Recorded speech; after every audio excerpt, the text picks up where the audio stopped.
everyone, welcome back to Mutual Understanding. Today we are going to talk about the Amazon of Hong Kong's dark secrets.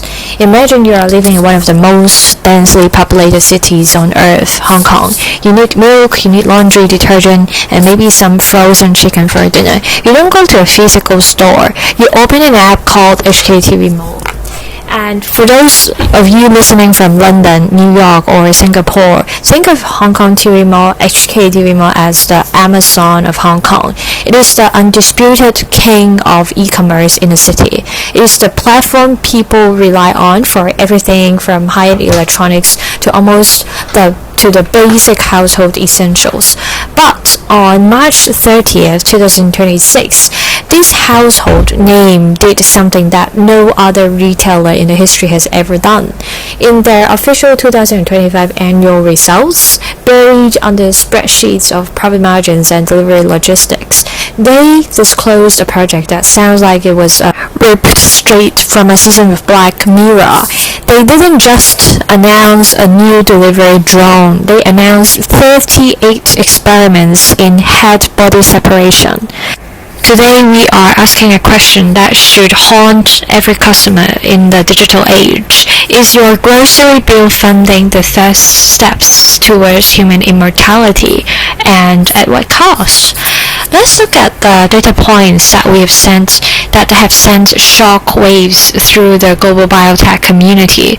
According to the disclosure, HKTV Mall's parent company has been funding a quote-unquote life science project involving what we colloquially call beheading experiments.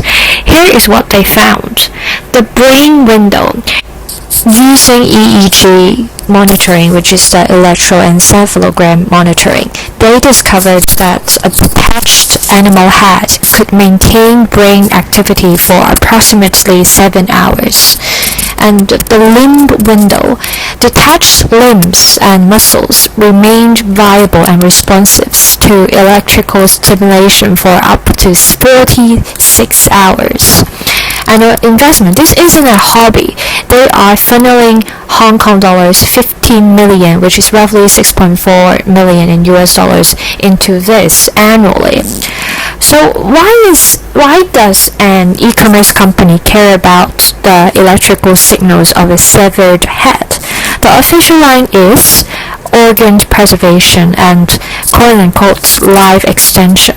But for the average person buying a loaf of bread or a bag of rice on the app, the realization is jarring. You aren't just a customer, you aren't just a consumer, you are an unwitting venture capitalist in a quest to solve death. In the medical world, this is known as cephalosomatic anastomosis. This is the science of reattaching a head to a new body, and while researchers like Sergio Canavero have been mocked for years for suggesting this is possible, a retail giant with millions in daily cash flow just put real-world data on the table. Now, the immediate reaction is horror. This is cruel. Like Hong Kong citizens be like, this is unethical. Delete the app. Let's boycott this company. And since I'm a cow, believe me, the idea of head-body separation experiments on mammals is personal.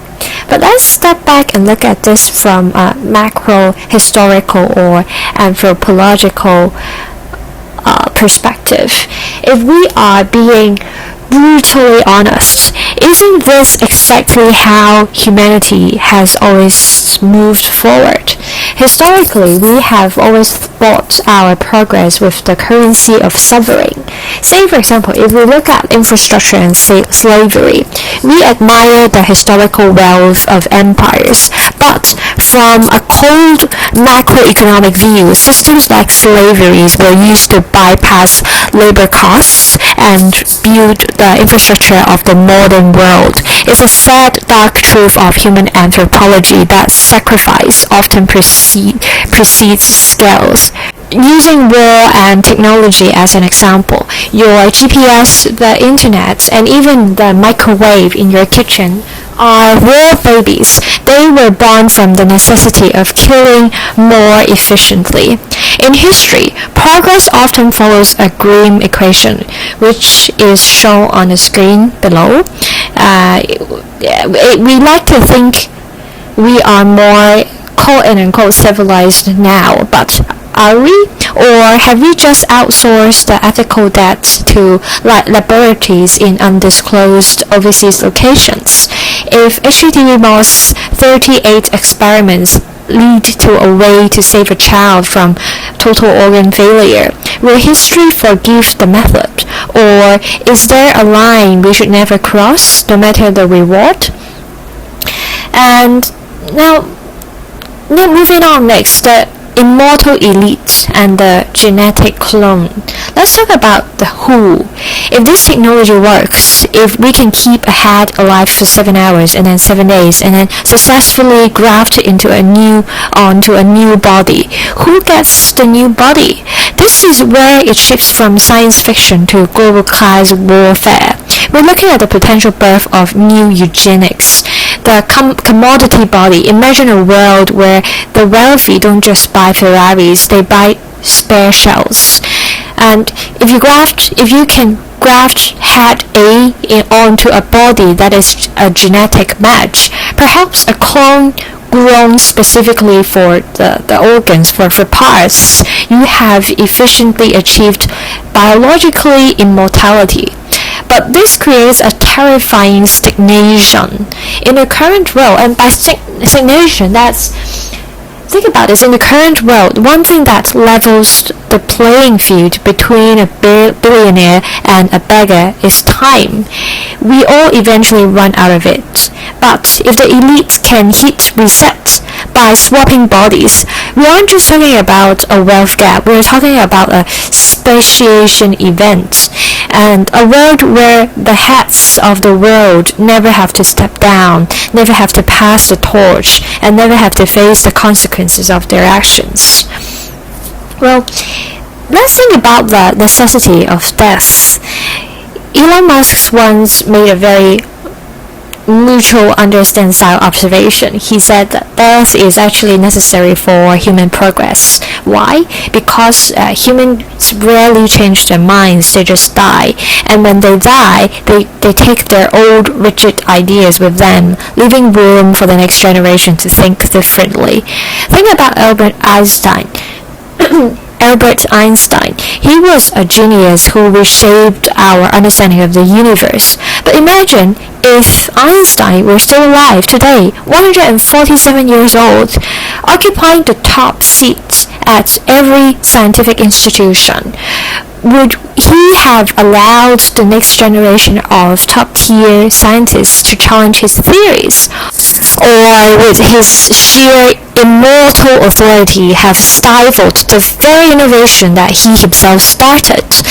Social mobility isn't just about money, right? It's about succession. Our biological design, our biological clock, the fact that we age, we weaken, we get old, and we eventually pass away, it is a feature, it is not a bug. It is the refresh button for civilization. It ensures that the world belongs to the living, not the eternally existing. So, to my international audience, why should you care about a grocery app in Hong Kong? Because Hong Kong TV Mall is a canary in the coal mine. It's the first time we are seeing a massive consumer-facing tech giant move into head-body research using the profits of everyday retail. We are at a crossroad. On one hand, the dream of extending the 7-hour window to save human lives is noble. On the other hand, the macro costs might be the very thing that makes us human, our cycle of birth and death. Maybe the reason our genes tells us to grow old is because the universe knows that immortality is a recipe for stagnation.